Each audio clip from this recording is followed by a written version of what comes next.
situation. They have to go either Rumble or... they did it again. Nasus, now they did it again. So I wonder what RYL is going to go against this Jax. And this time, SKT actually banned Zed on the blue side, which tells me they didn't care about that, but they get the Jax again, and he has been dominant. Impact has not been outdone in that lane. And I have to question the Vi ban as well from RYL. Why are they so scared of Vi? I'm not totally sure, but Bengi has shown he can play so many different champions. He played Jama the first game, he played Lee in the second game, he did so well. Why do you keep banning out one of his champions when he just has something else he keeps going back to? But it will be very interesting to see what they're going to pick up now, because they have to do something, RYL. And you were talking about the lane phase when we were off air, we were just discussing it. Caitlyn, you keep wondering why he keeps going. This is Uzi I'm talking about, why he keeps heading towards that Vayne. Why is he not going towards that Caitlyn? It's a good question. Obviously, RYL wants to go for the 2v1. That is what they're best at. So if they get the Vayne, they get a long 2v1, the Vayne will be a perfect pick for them. But so far, they have not been able to get the proper 2v1s. I think he needs to do it safe and go for the Caitlyn so he can actually survive the 2v2 against Piglet without Piglet getting too strong. And here we go, we have the Caitlyn. Yes, and now this is SKT finally having to adapt a little bit, because as far as supports go for PoohManDu, Zyra and Thresh have been absolutely dominant for him in both games. We know the 80 carries for Piglet have been, especially against the Caitlyn, generally, I'm thinking of Ezreal because he's the safest 80 carry as far as laning goes, and he had such a strong game in Game 2. But they have a little bit of freedom here to just pick whatever support and 80 carry they want. If they want to make RYL's kind of counter pick, go for the lane thing, not work as well, because that has to be what RYL is going for and what SKT has to go for as well. Well, as expected also, he went back to the Zyra. She's one of the best picks against the Sona or a hard engaged combo. Because when Sona goes in with Flash ult, you put down your Zyra ultimate behind Sona so it hits the enemy team going in. We actually saw it in the mid-team fight though, where SKT lost it. He still put down his ult after the engage on Piglet and 4 people got knocked up and kind of saved Piglet at least until the Kassadin came in with the Flash Rift Walk. So the fact that they pick Corki as well, I think is also more against getting dove on, because if anyone is going to be better at cleaning up from people running into Zyra's Stranglethorns and Grasping Roots, it's going to be Corki for the more damage. I do like that pick, especially if SKT is expecting 2v1s. Oh yeah, but even in 2v2, they will now have a strong combo to fight against the Caitlyn. If they're gone for like a Zyra Vayne, for instance, they would actually have given the lane to RYL. So now they're making sure they have the strong lane, and they're making sure that if they get 2v2, they will do everything they can to outplay them. So let's talk about those mid lanes, because that has been one of the pivotal points. Yeah. Whites and Uzi, Faker and Whites actually have been pretty close in those lane phases. We saw it last game, despite the fact he got Zed. He went big, Whites did on Kassadin, that's the word I'm after. That's potentially a top lane Kennen, I believe, not Whites. That is definitely a top lane Kennen. And now they're just going through all the champions they have for top lane to see what can handle the Jax. Kennen is a good option, but I am afraid that he will not have a much easier time than he has been having the last few games, and this Jax will once again be a huge problem. Yeah, SKT has their choice of kind of what they want to do here. I think the Jarvan is for sure. The Nidalee I'm not too sure about. The reason that I think Bengi is going to be playing Jarvan, as Piglet's having a little fun with this one again. He had the Quinn in the last game. Quinn again. Come the 5-second mark, he's going to make his real decision.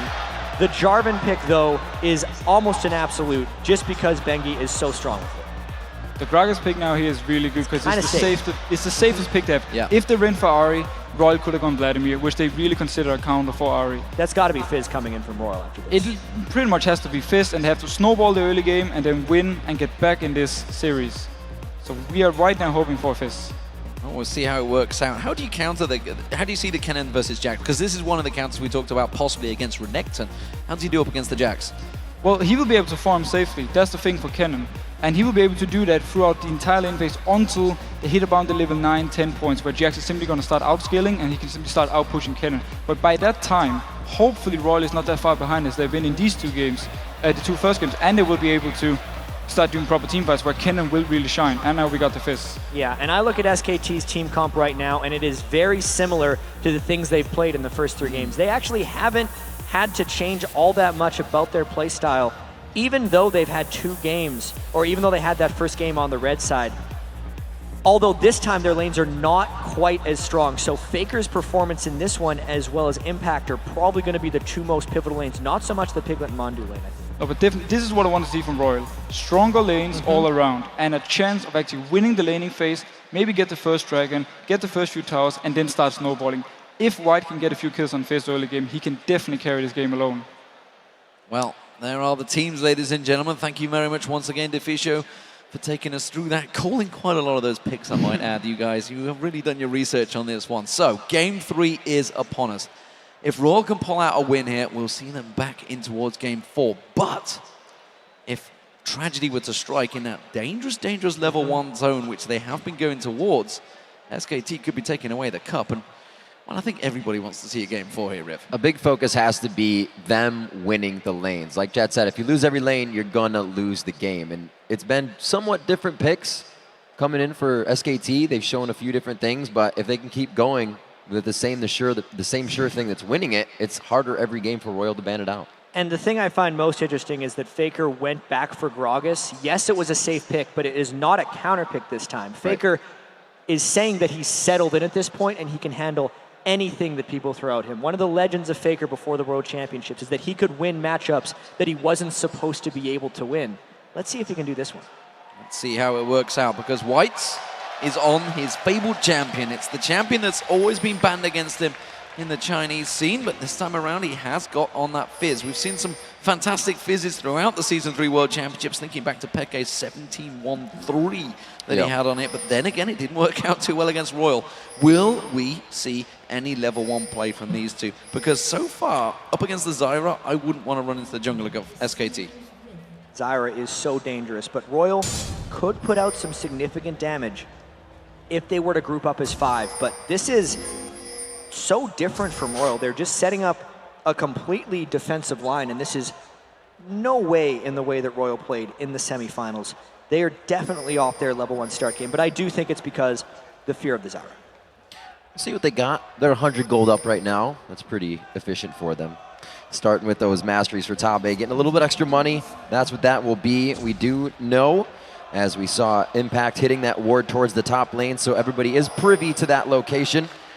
And we'll see what we have going on here as everybody's trying to figure out which lane they really want to go to. Yeah, they spotted GoDlike in that top lane, and you can see already 2v1 switches coming out from SK Telecom, so they want to send Piglet and Mandu in towards that top lane. You can hear a RYL chant attempting to come out from the crowd, trying to cheer them on for this Game 3 win, but I don't know how much the cheers are going to help the level 1 jungle sneakiness. Nobody looks like they're getting in for that force smite on this time. It was something that RYL tried to test their hand at the bottom side of the map, but everybody stays safe once again. And we'll actually see it is bengi going to put himself for the 2v1 lane, so he will be going to the correct one, and it's actually going to be Lucky going to his 2v1 lane on the 2 side, so a little different. Yeah, last time we saw this, Impact went towards those golems as well, so expect him to be going into that lane very late. GoDlike's going to face check in there. He danced the flash away from this one. We do see Exhaust already burnt out. A flash for Exhaust. That was a very good start for SKT. This is one of the side effects for RYL of not scouting the lanes with any wards or jungle invades, but that's a classic situation of what happens if people are in here. It's bad. What happens if people are not in here? It's not as, like, just don't check. There's no good outcome from checking that brush, and GoDlike has to use his flash. If it comes up to a 50-50, you don't do it. That's the best bet. That's what we're saying here. Nothing has been swayed too much because of that, but there may be a bit more focus in that top lane for the gank onto GoDlike with his flash being down, coming up around 7 minutes. So last time they did this, 2v1, they did push the tower very early, RYL gaming, so RYL Club, sorry. And we'll see whether it works out for them this time around. Early advantage is being gained by Whites, but, you know, Faker's just going to farm out up against that turret, be very passive. And Impact, you can see he's going to be sitting on that turret. He's taken a lot of damage early on, though. Yeah, but even though these are 1v2s, Impact has been outplaying GoDlike in all of these games. And the fact that GoDlike had to go back to base immediately, Impact is going to be ahead of him in experience, even if he's only 5 ahead in CS. GoDlike trying to soak up a little bit of experience as he knows he's being forced away from the turret here. Might even have to take his E on that second spell at level 2 just to get into his safe range. GoDlike, he's going to be pressuring this top lane, so it's going to draw Lucky up for quite a bit of time. Yeah, and Mandu's Zyra is just so potent. He is an incredible harasser. As far as supports go, Zyra has the longest auto attack range, if we don't count Annie, because that's kind of a new support. But as far as 575, it outranges Kennen, and Mandu can trade without getting damage back. Great aggression from Mandu. They're actually locking up Lucky, just keeping the pure aggression on GoDlike, making it sure he couldn't get that siege min and keeping away from the big chunks of gold. Keeping Piglet healthy in that top lane is all they're looking to do. We do see bengi soaking up some cupcakes here for impact in the bottom lane. No ganks coming from those red or blue buffs, so it looks like they're just going to hold off on the mids. Whites and Faker going at it, 21-19 on the CS. It's really the first one to back that gains that huge gap, and usually don't come back after that, so we'll have to see how that level goes, as they are both 4 in mid lane. Yeah, both junglers being drawn to help out their solo lanes, and it seems to be working okay for them so far, but it does mean that that early aggression from Lucky on Elysian will not be coming into play. He won't be able to get down this bottom, but look at bengi. Set, ready to pounce. They're going to go Rosie. He is going to get quickly jump away from that one, tries to turn that aggression around, but again, it's another flash burn for RYL. Yeah, and RYL at the moment is pushed back to almost all of their turrets, which is the situation they've been trying to avoid in both of their 2 losses. If RYL cannot take down early turrets into the game, it has been shown that they don't win games. With the vision of him bottom lane, they know bengi's not going to be here for this. They don't decide to continue connecting, even though he's very low on mana. Faker is in mid. So GoDlike in trouble here on this top lane turret. He's going to have to lightning surge away from this one. He's just simply being bullied away from his turret. Both level 4 top laners up against the level 3 solo. And this is a slightly odd choice here by RYL as a team, because Lucky chose to go jungle as opposed to continue to 2v2 lane, because they were in a form of just trading as far as 2v2 lanes goes with even gold. Instead, Lucky has tried 2 ganks onto Faker, so they're sacrificing GoDlike's farm in an attempt to help Whites' Fizz get going. White's there with no mana. They're really trying to stretch out the last of what they can get. Maybe Lucky's just about to go back. Yes, they trying to get something off a last gank before he needs to buy. It was a little weird with Whites having no mana, but the pressure is still on. They have to keep bengi towards the mid lane. With flash down still for GoDlike and flash now down in the bottom lane, they have to give him something else to think about. He cannot get to those lanes. GoDlike tries to go aggressive on Piglet. In a moment, Mandu shows himself. They switch around, but look at this top lane push from RYL. GoDlike thought about drawing them in, maybe could bait them in there. We do have the lane swaps coming out early, so this is RYL switching it up. Yeah, and no matter what happens in these games, it seems like Impact is always the one left free farming on Jax. And when RYL played against OMG's Jax, they were able to capitalize when Jax was off pushing lanes. But since the rest of RYL's lanes are losing, they're not able to do that. So while Impact is free farming, RYL isn't gaining anything from it, and they're only increasing the monster that is Impact's Jax in the first 2 games and maybe even this 3rd one. And being a Kennen player myself, this is rough. They're putting him in a 5 to level 3 lane here. Impact 6. Did now 6. The ultimate's up. A giant minion wave and bengi on the backside. There's not a great deal GoDlike can do about this one. He's just going to drop and die on the turret. It's first blood for bengi. And that is just the entire game coming to a head right there, because GoDlike had been denied due to early mistakes, and this 7 minutes later is when the capitalization happens from SKT. Uzi trying to get himself a little bit of food in that top lane, but they both get out. Piglet, you can see, bleeding pretty bad. Faker, level 7 onto the 6 of Whites, and he plays a little bit of the playful trickster in his favor. Just slippy sliding from that one, but look at this. bengi coming in for that blue buff, and I don't think anyone's going to be able to counter this one. GoDlike's not going to get involved in this one. He's a level behind. That's a blue steal, clean done by SK Telecom. And SKT is starting to take hold of this game already. They're already up 2-0 in the World Final right now. This could be their road to a 3-0 if they can hold these lanes, if bengi can continue to gank, and if GoDlike stays behind Impact. SKT is in a fantastic position for this one, but it is far too early to call. So the lane swaps right now back. RYL changed this up for themselves, is what they're working with. They're trying to adapt now 7 minutes into the game. We have seen RYL drop a turret by this time. We've also seen SKT up in turrets by this time. Now 1-0, about 1,000 gold lead coming in for SKT and Faker. It's really all on to Jarvan, bengi with that first blood and the assist up to the top lane. Good counter there from Lucky, getting in, taking away that red buff. He'd already lost his own blue. bengi will be taking that, giving it across to Faker there. Oh! Wait, did? Yeah, it did. Yeah, he did. That was the other blue. Whites is looking at going down the bottom. They're going to try a 3v1 dive in this bottom. I'm still not sure it's going to work because it's against the Jax. And here's another thing. They could just go for the Dragon. There's a jungler and an AD carrying a support from SKT up there, but instead they're trying to shut down Impact. They land the Shark. Impact had to know. He started walking back already. GoDlike goes in. He's not even 6 yet. He can't throw down the slicing Maelstrom. They're still going. It takes 3. Impact gets away. The ult just wears off. Woo. It looks like he's going to go down. Whites will get the kill. But look at Lucky at GoDlike. They did not fare well in this fight. Yeah, uses the Ignite, cleans that one up, but look at the top lane, they are coming up the pressure there, but RYL actually responding to this one, realizing the danger and already backing away. Let's see what the trade is right here. If RYL can stay alive, I actually think that was a good move overall. They might just end up trading turrets because even though RYL has GoDlike and Lucky incredibly low, there is absolutely nothing that can threaten them, so they should be able to trade back a turret. We see GoDlike finally getting 6. That slicing Maelstrom is up. Maybe a dragon coming up for RYL. They have the area and crowd control effect to get in here. They're going to go ahead, simply get this turret. GoDlike, make sure they grab it down. And they're going to go back, possibly to set up for that dragon. Yeah, they had to make sure that was completed. So gold is still in favor of SK Telecom. So 1-1 in turrets. This is the first time they've been even at this stage for the first 3 games. And it does mean the Whites and Faker are going to back away from this one. That was a kill for Whites on his Fizz. And most importantly for RYL, that was a kill that turned into an objective, which is something they haven't been able to do yet in this series against SKT.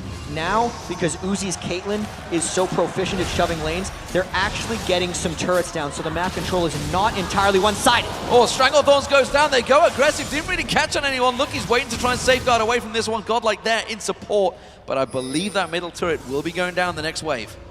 Looks like SKT is always moving at the right time. The mana bar is very low for Whites and Uzi right now. It looks like they are going to put themselves in position for a dragon. The pink wards coming out. They pull a 10-minute dragon. It has been the later one. So these teams slowly knowing to give respect to the other. Yeah, that's going to be a clean dragon as well. They put pressure on that bottom lane again. GoDlike finally hit level 6, by the way, down that bottom lane. So he is going to clear out the wave, but he's got to be careful he doesn't get dove upon once again by SK Telecom. There's 3 members heading towards him. Yeah, and that is a huge swing in gold. 975 for the dragon and 750 for the turret, so 1,700 gold basically going for SKT right there. And GoDlike is right back where they started before they executed the dive onto Impact and picked up a turret. GoDlike will still be all right. Nobody really helping him too much. They're kind of leaving him on an island now to be the facilitator of getting those fights started. The pressure now towards the top lane. We can see White's moving up. Uzi's not playing it aggressive, so he's kind of baiting him into this one. He uses the ace in the hole, and Fizz on Whites will surely catch him out here. He's going to come around the side any moment now. There's going to be the old cast going out. He is going to get caught. Chum the Waters will pop him up. Will it be enough? He's going to try and back away from this one. Whites just dodges away, didn't have vision, and will not go for it. I think he could have got that. It would have been tricky because the cask blew him so far back, and he knew that Faker did have his flash. At the best, he makes Faker burn his flash if he chases, and at the worst, it's one of those situations where there's people waiting from SKT in a brush, and they kill White. So I think it was a smart call for him to back away. With that pressure in the top Impact! Tabe getting caught out with the team is there. Impact trying to go very deep. Whoa, a very nice hit up on GoDlike. He's forced to flash in, and they can't get the damage down. Impact is somehow still running around the line. He just jumps away from this one. They're going to turn it back around. GoDlike just gets mashed where he was. Mandu is the one that picks up the kill, and Faker, well, he's thinking he can get some as well. It's the dunk squad right there for SKT. Impact and Bengi doing work in the jungle, completely catching Tabe and GoDlike out of position, getting kills, and getting away with it. This could be an SKT roll through another turret. Here they go, bottom tier, second one in. They're going to be looking for the inhibitors after this in just about every lane. The middle one doesn't seem like it's going to be standing too much longer. SKT is going around the horn. Looks like they'll go back to buy. On to the next one. The Athene's already finished with the Triforce coming in, sub 13 minutes. I think that might be one of the fastest ones we've seen throughout from group stage to now in the tournament. Third game running, they've had no response to Impact's Jax, and you just got to wonder with those picks and bans, when will they learn to counter it or just simply ban it out, because they haven't been able to deal with it. SK Telecom had the exact same problem against Nachi and Sword in the semi-finals. They finally banned it out or picked it away from them. And it's so interesting too, because we ask when they're going to be able to change. They won't have a chance to change if they lose this third game. Tabe is very clearly stated he is retiring after this World Championships, win or lose. So this could very well be his last game, and they need to find a way to deal with Jax. Already down 3,600 gold. 13 minutes into the game. They were down 5,000 gold last game and nearly mounted a comeback, but that is a tall task against a team as good as SKT. SKT, a team, you might hear some of them say, you know, we have a leader. Yeah, it's in PoohManDu, but a lot of them also say that the leader is all of us. All of us hold those conditions to be a leader, and we can do it. So they communicate during the fights. It's not just one person. You can hear it. And I think the coolest thing they said is we're friends, but we may not show it on stage. We'll show it in our gameplay. 14 minutes gone. Items all heading SK Telecom's way. You can see the Trinity Force on Piglet. Trinity Force will be on impact the next moment. He backs away, but instead he's going to get eyes on towards Uzi. Is this going to turn around? Bengi comes in there. Bengi in trouble. You can see the jump. The water's going to pop along with Static Shift. Will it be enough to get on towards him? They will pick up the kill, but will it be the detriment? Because look at the top lane. Oh, the tower, not quite.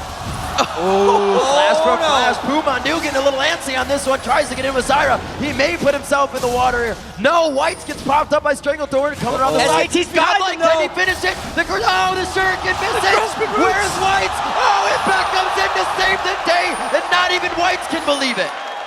Whites took both hands and God. put them into his face after that play. Because that could very well be the last mistake they get to make that clinches this series for SKT. They overdived right there. You could clearly see that they were tunneling for that kill because Faker was on his way down when RYL tried that dive. The fact that they died for it and didn't even pick up the kill could very well put them on tilt here. We've seen this so many times from Royal Gaming Club. Sometimes it works out, sometimes it doesn't.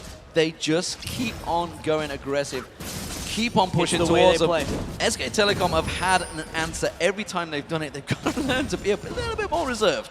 Uzi again trying to bait one in. You can see down to half health after 2 abilities coming out of Faker. He has the blue buff, and they don't even want to pressure the 2v1 here. The Lich Bane finished out for Whites. The spike in power would have absolutely helped on the last fight. They are still pressuring. They are still in this game. 5,000 gold behind at 5-2 in kills. Coming up on 16 minutes here. And with that 16-minute marker, we're just now seeing that Bloodthirster just probably being picked up. That is extremely late for Uzi. He needed that at 13 minutes, and Whites goes in while Caitlyn's not there. Playful Trickster up and down. The crescendo does stop the reinitiation. It's Piglet. Nobody's touching Piglet. They're all running away. Faker makes the fight continue, puts GoDlike in the fray, and they're gonna take down the turret. Oh my gosh. Piglet is an assassin. We saw his Mystic shots in the previous game and his rockets in this one, but you have to say, RYL is making some questionable decisions. Whites, he had the failed turret dive, and then that initiation baited Tabe and GoDlike into dying, and this could be an extremely early inhibitor for SKT. Chat, I feel we're back in Shanghai right now. Korea versus China, the All-Stars. It went heavily in favor of Korea once again, and this time around SK Telecom proving to the world that they surely are the best team right now.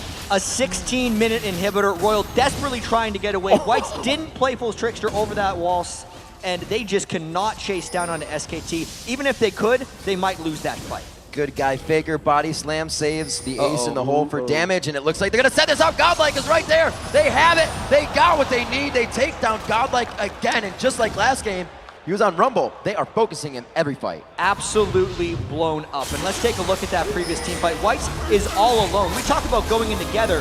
When RYL works, Tabe leads with that crescendo, not follow.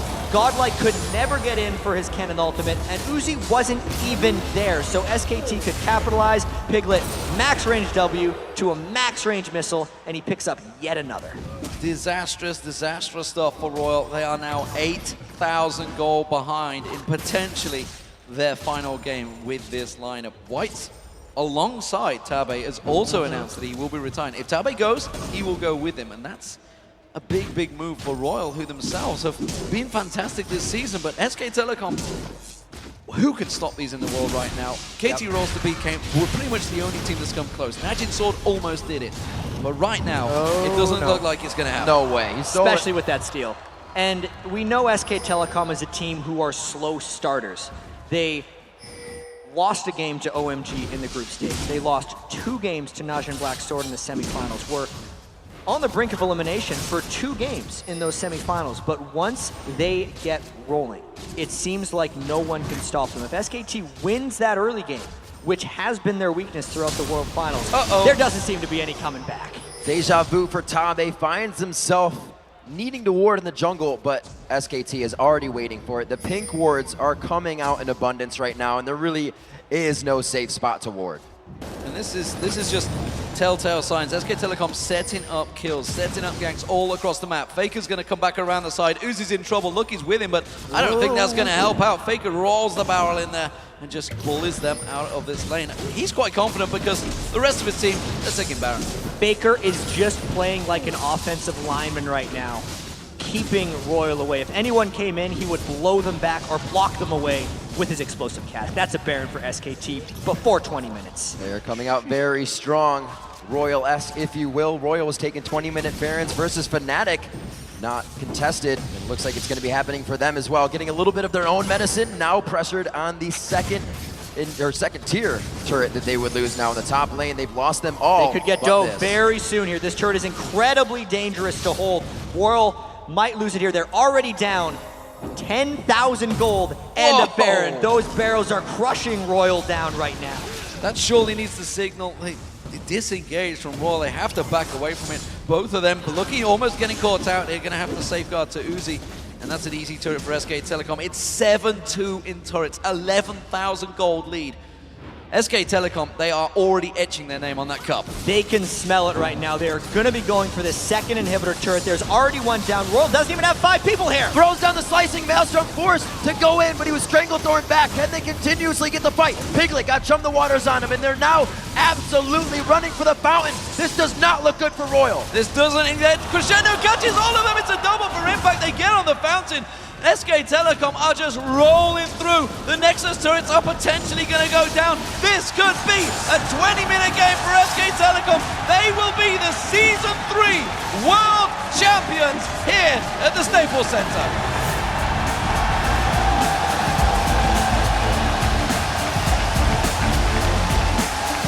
And it was the most impressive victory at the end. SKT is the team that starts slow and finishes even stronger. But they started this best of 5 with a win. And after that, there was no stopping the Korean powerhouse. SKT Telecom come into this game saying, you know, the Champions Cup would be lonely at home if we didn't bring back another one.